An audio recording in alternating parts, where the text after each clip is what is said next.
Et salut sur la chaîne Force 12 PA1. Moi c'est Sid, je suis avec Cendrillon. Ah, toujours la Cendrillon, champion du monde. Champion du monde. Merci les bleus, merci les bleus. Alors, bon, petit spoil, si on vous a spoilé, désolé de vous apprendre que la France est championne du monde. Mais la France a aussi une chaîne consacrée à Shadespire. Voilà, monsieur. Warhammer Shadespire. Alors aujourd'hui, Pas autant vu, mais on vous présente, il y a On va beaucoup parler. de vidéos Voilà, qui vous on ont va déjà parler. présenté le deck leader, l'extension leader. Nous, on va plutôt vous parler, déjà on va faire une petite analyse globale de l'extension, on va Ouais. vous montrer les cartes qu'on a choisi, kiffées. voilà, qu'on trouve bien en fait. Voilà. Il y en a quand même beaucoup dans le paquet, donc Ouais, on va ouais. pas vous expliquer chaque carte Ouais, une non. par une, le pourquoi du comment, pourquoi c'est fort, pourquoi c'est nul. Voilà. Donc Et on en a c'est- juste C'est sélectionné. nous, hein, on a choisi par rapport à On en a notre façon de sélectionné jouer aussi, quelques-unes, on va vous les présenter. Et voilà. et les expliquer pourquoi Les on a expliquer. trouvé bien quoi. A tout de suite les Shadespire. Alors, l'extension leader. Voilà, donc 60 nouvelles cartes. Ouais. Donc si je lis, 20 cartes objectifs, 20 cartes subterfuge, 20 cartes amélioration. C'est ça. Bon, bah. Alors, ton avis sur l'extension? Eh ben j'ai trouvé pas trop mal, hein. Enfin même bien quoi. Enfin, il y a des bonnes cartes dedans, moi j'ai trouvé.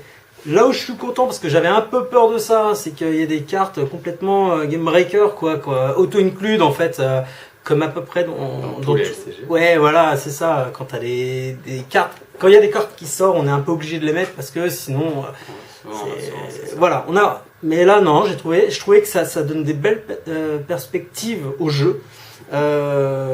Non, j'étais assez content, quoi. Alors moi je te rejoins, je suis hyper fan. Je me mets dans la peau de quelqu'un qui a acheté la boîte de base. Voilà, il s'est dit bon bah moi j'aime l'Escaven, je vais jouer. Il a pas envie d'acheter toutes les bandes. Et ben là pour 12 euros, Ouais. il se retrouve avec plein de petites cartes. Voilà, sans investir des 1000 et des cents, tu te retrouves avec 60 nouvelles cartes qui vont. Ouais, j'ai trouvé ça cool. Ouais, voilà, je me dis, franchement, bah, même un mec qui veut venir au tournoi mais qui ose pas parce que il a pas toutes les cartes, il a pas envie de. C'est normal, on n'a pas tous envie de tout acheter tout le temps. Ouais, non, mais c'est ça. 12 euros. 12 euros. Ça vous ouvre, mine de rien, énormément. Beaucoup de portes, ouais, Et je te franchement. rejoins aussi, j'avais peur du power creeping, je me suis dit, oh là là, ils vont nous sortir des cartes totalement beaucoup trop fortes, on va être tous Ouais. obligés d'acheter le paquet, d'inclure toutes les cartes, et ben, merci Non, Games ouais, Workshop. Ils ont pas Non. fait, donc c'est cool. Enfin, Les franchement, cartes, ils ont il y en a respecté des le jeu, nuls, quoi. il y a des cartes vraiment, quand vous lisez, vous dites, mais ça enfin, sert à c'est rien. impossible de faire ça. Et les cartes qui sont bien, elles sont juste bien, elles sont pas. Quand on les lit, on se dit, Non, oh là c'est là, ça. c'est n'importe quoi, Ouais, vous ouais. lancez un dé, vous tuez tout le monde, ah, c'est impossible. Non, non, non, non. Non, c'est vrai qu'il n'y a pas de. Ouais, il n'y a de pas cartes. de power keeping. Voilà, Donc pour c'est- ça, c'est- franchement, Games Workshop, merci, un grand bravo à vous. Alors, moi, petit point négatif, bah, ils ont oublié les Stormcast. Ah oui, il y a dans pas les de- objectifs, quoi, les Stormcast. Ouais, pas les mais non, Stormcast. c'est tristouille. En plus, le chef, quand même, il est ultra charismatique, quoi. C'est. Et moi, je trouve qu'aussi, il y a quand même pas mal de cartes poubelles, enfin, qui sont vraiment impossibles à réaliser. Ouais, bon, bah, ça, moi, de toute façon, il y en a eu quand même beaucoup des cartes Ouais. poubelles, hein, Donc ou bon, qu'on je voit pense pas, qu'on est un peu obligé de, voilà, quand on fait un jeu de cartes, on est obligé de tout mettre. C'est Ouais, ça. Du bon, du moins bon. Puis Après, c'est après, aux joueurs moi, de bon, elles se rejoignent toutes un peu, mais moi, le sentiment que j'ai eu, le seul aussi défaut, c'est que elles sont pas, on va dire, elles vont pas mettre les points forts des bandes. Enfin, je veux dire, c'est pas lié Ah aux oui. points forts des bandes. Et du coup, c'est vrai que ça peut changer le deck building, quoi. Je veux Voilà, dire, donc on rappelle, hein, c'est basé sur les leaders, c'est le C'est ça. set des cartes qui vont jouer autour de vos leaders, voire les booster. Donc moi, franchement, je suis très très agréablement surpris. On vous recommande, hein, franchement, bah, voilà, cette extension. vous allez Ouais. voir, avec les cartes qu'on a choisies, on peut quand même avoir quelque chose d'intéressant dans les decks. quoi. Ouais. Hein, vraiment, moi j'ai trouvé ça cool. quoi. Bah d'ailleurs, on va vous les présenter de suite. Voilà. Alors, on va voir tout de suite donc les cartes objectifs, celles qui nous ont Plus. accrochés. Voilà. Ouais. Alors les objectifs, moi c'est ce que je disais, c'est là où j'ai trouvé qu'il y avait le plus de cartes poubelles. Clairement, il y en a qui sont vraiment très très durs à faire. Ouais. Et on en a retenu un 5, 6, 7 qui sont même un peu plus. 5, ouais. Qui sont voilà, qui sont. 5 sur et 2 qu'on va vous présenter peut-être plus tard. Alors la première qu'on a mis, c'était neutraliser. Voilà. Réalisé. Ouais. Et donc du coup celle-là, bon bah si à la première Phase de fin, phase de fin, vous scorez celle-là, bon bah vous marquez 2 points pour avoir tué le boss ennemi. Donc c'est bien, ça peut être clairement jouable. Ah ouais, c'est fort. Hein. Voilà. Si c'est réalisé, c'est fort. Ouais, c'est. Moi j'ai trouvé ça parce qu'elle est faisable, difficile mais faisable. Donc voilà. Ensuite le deuxième qui est assez intéressant, c'est exemple flamboyant. Donc je vais vous la montrer. Hop. Alors. Celle-ci, c'est marqué, ceci a une phase de fin si votre leader sur le champ de bataille est exalté. Bah voilà, c'est simple. Hein. Simple, voilà, c'est très simple. Ouais. Bonne carte. Bonne carte, exactement. Donc, l'autre qu'on a trouvé qui est bien aussi, c'est l'avancée audacieuse. Hop, celle-ci. Pareil, celle-là, bon bah marquez ceci à la première phase de fin si votre leader est en territoire ennemi. Bah, ça reste simple, hein. C'est... Voilà, hein, tous orques, plein de choses, hein. On pourra la voir. Hein.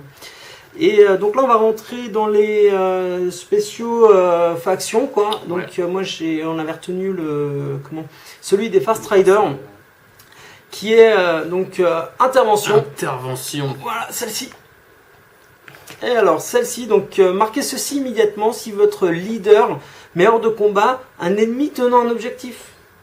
Bah... Hyper faisable. C'est hyper faisable, le leader il tape bien, on a vu quand même, voilà, c'est simple à faire, donc toujours bien. Et c'est à marquer ceci immédiatement. Ouais. Donc ça c'est vraiment cool aussi, quoi.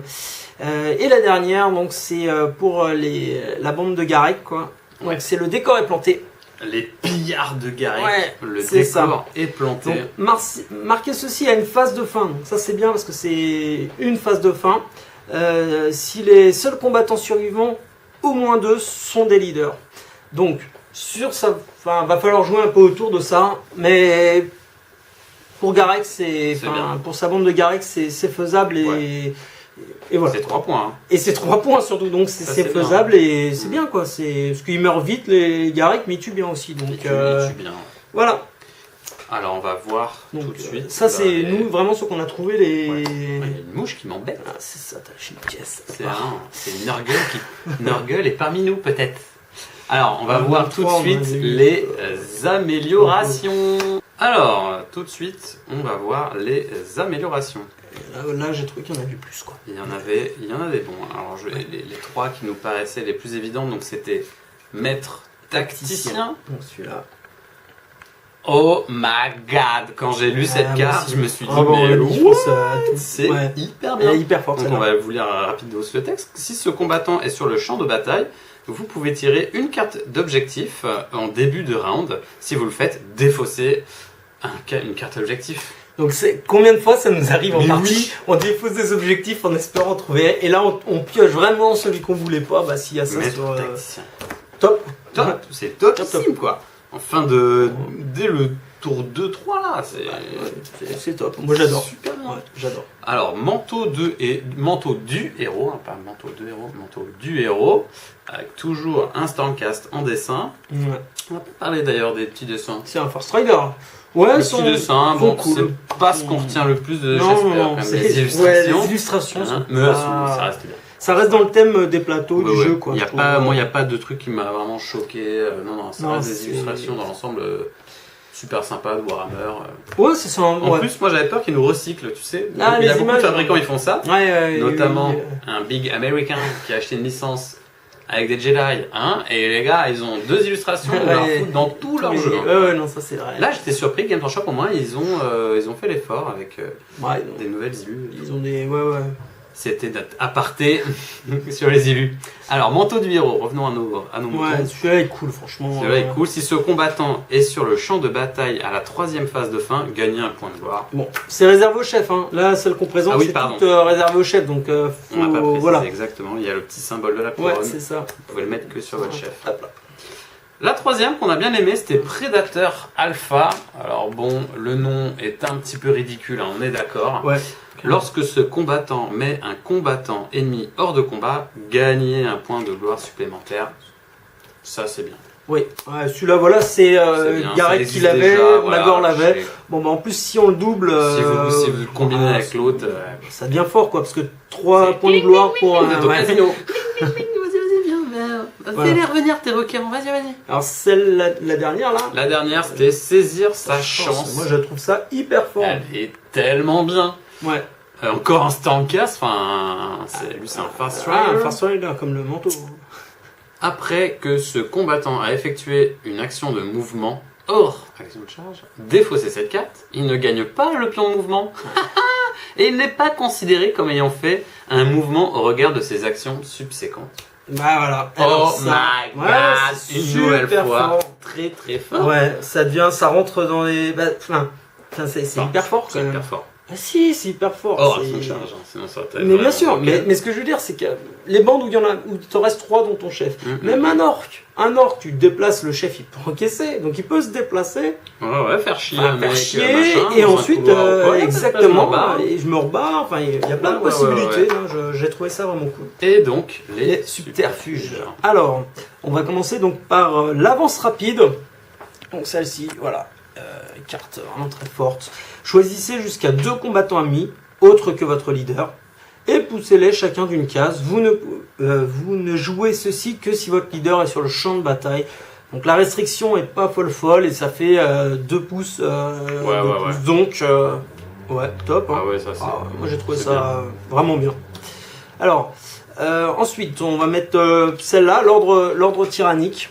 D'accord. Voilà. C'est du même acabit que. Ouais, donc choisissez un combattant ami autre que votre leader qui a un pion de mouvement. Retirez ce pion. Ce combattant n'est pas considéré comme ayant fait un mouvement au regard de ses actions subséquentes. Vous ne pouvez jouer ceci que si votre leader est sur le champ de bataille. Bah pareil, c'est fort. Ça fait gagner tellement fort. Un clic quoi. Puis là en plus un pion de mouvement, donc ça peut être un pion de charge. Non, je crois que non, c'est un pion de mouvement là. Le mouvement c'est charge et combat. Oui. Alors, à vérifier, peut-être qu'il y aura effectivement quelque chose. Mais bon. Ensuite, on a mis l'allonge souveraine. Hop, celle-ci. Alors, l'allonge souveraine, première action d'attaque de votre leader avec une portée de 1 qui ne cible qu'un seul combattant. À la prochaine activation, à une portée de 2. C'est cool. C'est une charge sans être au contact de l'autre. Le nombre de fois où je me suis dit avec Séverine, il me manque une petite case, ouais, parce que du coup ça lui fait une charge à 4, donc ça reste fort, quoi. C'est stable. Hein. Moi j'ai trouvé ça même cool. Sur le chef orc. Hein. Ouais, chef orc, chef, tous ceux qui ont un qui tapent déjà pas trop mal, bah là ça commence à faire mal, quoi. Alors l'ultime devoir. Alors celle-là, moi j'aime beaucoup. Montre-la. Ouais, l'ultime devoir. Hop. Et voilà. Alors celle-ci, donc c'est une réaction et jouez ceci lors d'une action d'attaque qui va mettre votre leader hors de combat. Avant de le retirer du champ de bataille, jetez un dé sur un marteau ou un crit. Faites une action d'attaque avec lui avant de le retirer du champ de bataille. Et donc du coup, c'est franchement cool, quoi. Ça fait une action, une chance sur 2 que ça passe, mais une chance sur 2, ça fait quand même.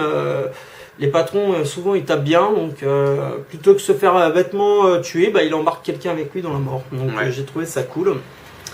Alors là, c'est une petite carte, on va dire, celle-là, elle était un peu plus pour moi. La spéciale Cendrillon. Moi, j'ai bien aimé, c'est la jouer ceci. Alors, je vous la montre, grande ruse, excusez-moi. Hop. Et donc celle-là, c'est une réaction. Jouez ceci après avoir joué une carte de pouvoir, carte de pouvoir à l'étape pouvoir. Vous pouvez immédiatement jouer une autre carte de pouvoir. Vous ne pouvez jouer ceci que si votre leader est sur le champ de bataille. En gros, vous jouez 2 cartes à la suite et sans laisser la main à votre adversaire. Et en fait, moi je trouve ça cool parce que de plus en plus dans mes decks, moi je commence à mettre la carte par exemple manque de temps. Ouais, je vais vous la montrer. Et du coup, pour la jouer, c'est vrai que c'est un slot de manque de temps. Mais voilà, par exemple, je suis sûr que j'ai pas encore réfléchi trop, mais on peut en trouver d'autres. Hein. C'est par exemple, tu fais ça, admettons, tu joues une carte, je sais pas moi qui. Tu sais, les éclats comment qui blesse tout le monde là. Ouais. Par exemple, avec tes personnages, tu joues la grande ruse et tu peux jouer à mon tour ou peut-être quelque chose comme ça. Enfin, je veux dire, il y a vraiment possibilité de tout de suite enchaîner et que l'autre n'ait pas la réponse tout de suite. C'est pour un combo, quoi. C'est ça, c'est un combo, c'est une carte à combo, ça pour moi. Et du coup, je trouve ça cool, quoi. Ça fait quand même plein de paramètres. Ça fait plein de paramètres, mais voilà, on nous donne une arme, une première petite arme pour. Coup de cœur Cendrillon. Je sens qu'il va nous faire un deck avec. Je trouve ça cool. Pour tout le monde. Non, mais je trouve ça super cool. Écoute, du combo. Qu'est-ce que tu vas nous.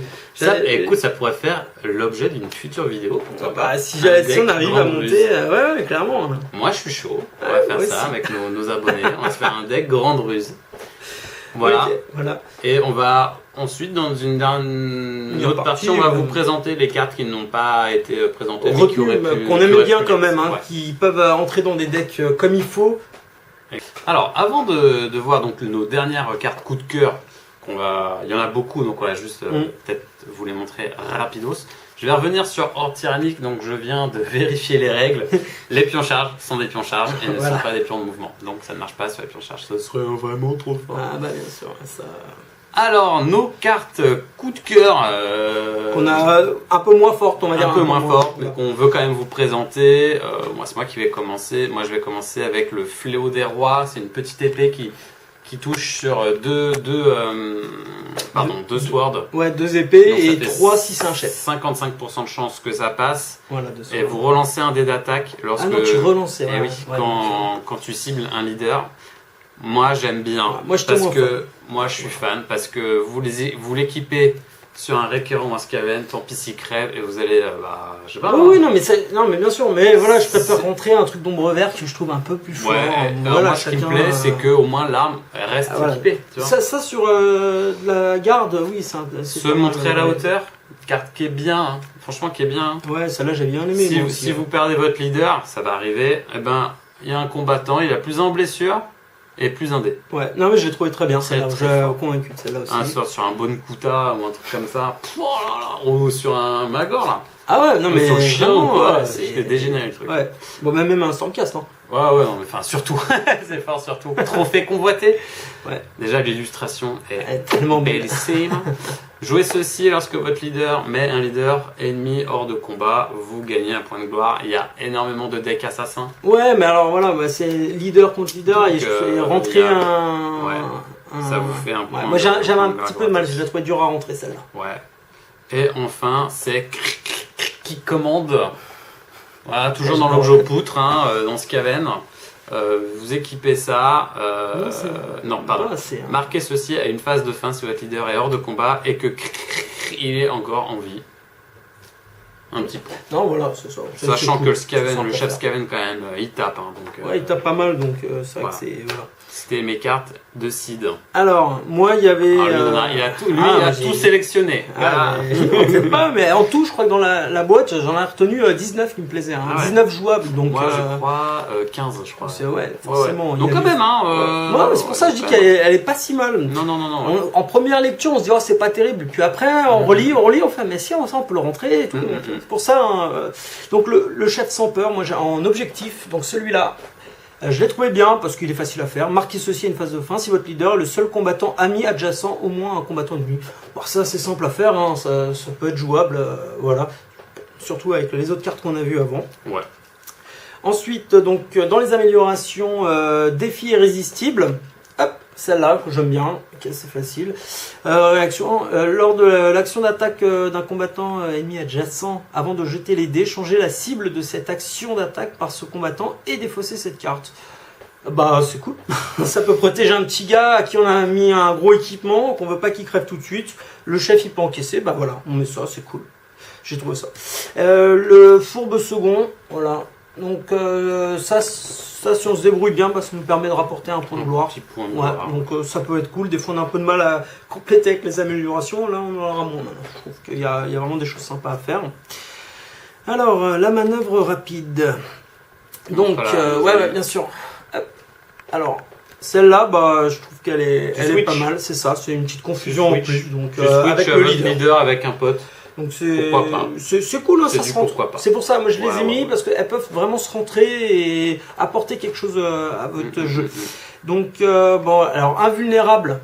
Bon, il n'y a pas grand chose à dire dessus. Hein. Votre leader a plus 100 en défense pour la première action d'attaque. À la prochaine activation, c'est cool quoi. Il faut être sûr qu'il va Ouais, mais les Stormcast, il n'y en a pas beaucoup. C'est pour Stormcast, il n'y en a pas beaucoup en Stormcast. Hein. Des combattants, c'est un tiers de vos combattants, c'est votre leader. C'est à peu près. La suivante est bien. Ouais, alors la suivante, c'est alors la frappe de rapace. Donc, alors quand j'ai vu la première fois l'illustration, je me suis dit quoi? C'est un Skaven qui a un piaf sur le dos et tout. Après je fais ah mais non en fait il est en train de se celle-là elle est faire vraiment belle, il est en train de se faire éclater la tronche. Putain, le Skaven il est en train de se faire défoncer la cervelle. Choisissez un combattant ennemi à 4 cases ou moins de votre leader, il subit un dégât, donc c'est gratuit. Moi j'aime bien quoi. C'est bien. Il n'y a pas de restriction à part les 4 cases. Hein. Quand on voit ce que ça représente 4 cases, ça va quoi. L'autorité exaltante. Hop. Alors celle-là, pareil, assez sympa. Choisissez un combattant ami, autre que votre leader, et poussez-le de jusqu'à une case ou mettez-le en garde. Donc ça reste une carte, on peut le faire que si le leader est sur le champ de bataille. Bah, ça laisse une carte à plusieurs possibilités, puis ça nous offre une pousse pour notre un petit mouvement ou alors une garde. Donc j'ai trouvé ça cool. Et la frappe souveraine. Hop. Donc celle-là, la frappe souveraine, vous pouvez relancer un dé d'attaque lors de la première action d'attaque de votre leader à la prochaine activation. Et ben voilà, c'est fort, c'est simple. Dans les decks où les leaders on tape bien et tout, ça, voilà, c'est fiable. Ouais. Une petite dernière, une dernière pour toi. Alors celle-là, elle est un peu spéciale, hein, moi je le dis, donc c'est un... Fervente requête, donc ça se joue en garde. Alors c'est intéressant dans le sens où donc ça se marque une phase de fin. Si 3 récurrents amis survivants sont exaltés. Bon, c'est un peu, c'est compliqué à faire. Je pense qu'il faut pas trop jouer autour. Ouais, je sais. Mais disons quand on équipe ces petits récurrents pour qu'ils aillent au combat, voire mourir derrière, ben s'ils meurent les 3, l'autre il va prendre 3 points. Si tu les as fait revenir au fur et à mesure pour reprendre des objets ou ce que tu veux, bah ça va te rapporter 3 points, donc récupérer le delta de ceux qui sont morts. C'était dans cette idée là, mais c'est pas ouf cette carte là, elle est dure à faire. Moi il y en a une que j'aime bien en dernière, c'est l'appel du veilleur. C'est une petite amélio que vous mettez sur le veilleur, choisissez 2 combattants amis autres que votre leader, mettez-les en garde. Moi je trouve ça génial. Ouais, je trouve qu'au final quand même la garde, vous avez besoin de tenir les objets, il manque un peu de gros trucs quoi. Oui, ils ont manqué quand même. Elle a été un peu laissée hein, déjà. Voilà, tant que t'es plus ou moins en train de faire une conclusion. Alors, agréablement surpris. Vous pouvez le voir, quand même pas mal, il y a de quoi faire. Hein. Moi je trouve qu'il y a de quoi monter des decks, changer un peu, pas complètement le méta, alors justement, le méta, on va en parler. Alors, est-ce que tu penses, parce qu'on va pas se mentir, la méta est très très très orientée poutre. Ouais, clairement, ouais. Donc, est-ce que... Non, ça va pas changer la méta, ça va vraiment apporter quelque chose, je pense. Non, parce que le défaut, c'est que vu que les cartes leaders, t'as quand même des bandes où si tu veux, le leader, t'as pas envie qu'il meure très vite. Et là, c'est quand même aussi pour un peu les envoyer au combat, quoi. Ça ouvre vachement de... Ouais, moi j'adore le deck building, franchement, hein, c'est ça que je préfère dans les jeux de cartes. Moi aussi, et là je me dis, mais comment je vais faire pour tout mettre dans mes decks c'est bien dur. J'ai envie de tout jouer, et horrible. Mais je trouve que en plus on peut orienter vraiment la chose par exemple, sur un deck kill leader, et là marquer beaucoup de points. Et je pense qu'on va vous allez rencontrer de moins en moins souvent des decks similaires, des decks, comment dire, déjà des decks net deckés et puis je pense que les gens maintenant ils ont vraiment plein d'ingrédients pour faire leur propre deck. Leur deck, votre façon de jouer, là vous avez vraiment plein de choses. Mais moi je me dis que là quand même les choix qui s'offrent à nous, il y a encore tellement vaste. Donc, et encore on peut espérer une saison 2 qui devrait pas trop tarder avec les Age of Sigmar. On espère. Qui surfent sur le et certainement des nouvelles cartes comme ça et heureusement comme on a dit pas de carte Game Breaker et ça c'est il faut qu'ils continuent. On vous a montré que des cartes qui sont bien mais elles sont pas folles, on peut les rentrer dans le deck quoi. On peut toutes les rentrer pour moi dans un deck quoi, peu de choses près. Voilà, on espère tout le monde que cette vidéo vous a plu. Alors on n'oublie jamais les gars le petit pouce, les commentaires si vous avez pas aimé, si vous trouvez qu'on est moche. Dites-le nous. Qui est moche? Dites-le nous. Si vous n'êtes pas content que la France est championne du monde, dites-le nous, on est là pour débattre. Voilà, est-ce que Mbappé va avoir le ballon d'or? C'est un débat, c'est un débat. N'oubliez pas, il y a un tournoi, c'est pour les Parisiens, il y a un tournoi Uchronic Games, ouais, mi-décembre, mi-septembre. Voilà, ça vous laisse tout l'été sur la plage pour vous entraîner. Et faire du dégueuling. Quand vous serez cul nu au Cap d'Agde, n'oubliez pas vos petites figurines. Hein. Non, voilà. Les abonnements, les pouces bleus, et on vous dit à la prochaine, Chef Spire.